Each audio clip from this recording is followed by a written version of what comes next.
The Miami Herald looks at new research showing rude behavior is contagious, just like the common cold. The University of Florida study finds people who encounter rudeness at work are more likely to treat coworkers the same way. They say rudeness can spread like a virus. Social psychologist Heidi Grant Halvorson is associate director of the Motivation Science Center at Columbia Business School. Good morning. Good morning. I think this is sort of intuitive. We could have all guessed that behavior is somewhat contagious. Right. But what did you guys look at in the study?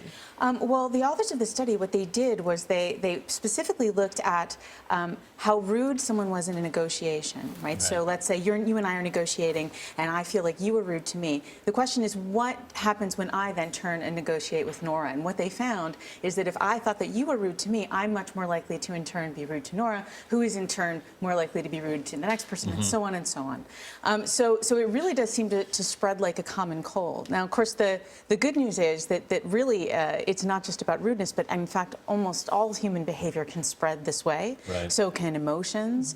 So even can goals. Why do they think that happens? Why do you, if someone's rude to you, why do you pass that on?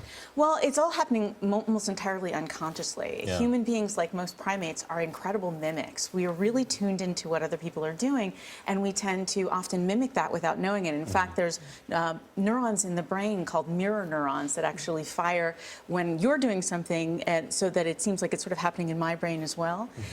In the rudeness study, they also found that people were just thinking a lot of thoughts about rudeness after someone was rude to them. And so if all of that is sort of primed in your mind, you're more likely to respond to the next situation if it's a little bit ambiguous with rudeness, because you see the rudeness there. That's the second-hand effect. Yeah, exactly. You're seeing rudeness or cause for being rude where there maybe is none. But if this is sort of a chain reaction, is it possible for the first person to not be tolerant of the rude behavior and you sort of break it and end it? There are a few things that can stop the contagion. So, for example, knowing about it. Like if you actually know that behavior is contagious and you're aware of that in that moment and you're thinking to yourself, this person is being rude, I really don't want to be that way, that would break it.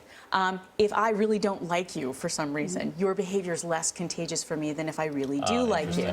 And then the other thing is, if you feel like the behavior is morally wrong, it's not going to be contagious for you. So if you watch a Sopranos marathon, it's not going to make you want to go out and shoot someone, assuming you think that's bad. Okay, so all of this we've talked about is in the workplace. What about at home with spouses, family, friends? It happens everywhere, and in fact, the closer someone is to you, the more likely their moods and their behavior is to be contagious. So if your spouse comes home in a bad mood, you're very likely to end up wanting one yourself unless you're trying really hard. And I think it's also part of why we see people say couples, as they live together for a long time, become more alike. Yeah. They really do actually sort of sponge off one another and begin to mimic one another in that way. I don't know if actually people end up like their pets, but their spouses definitely. And what about your children?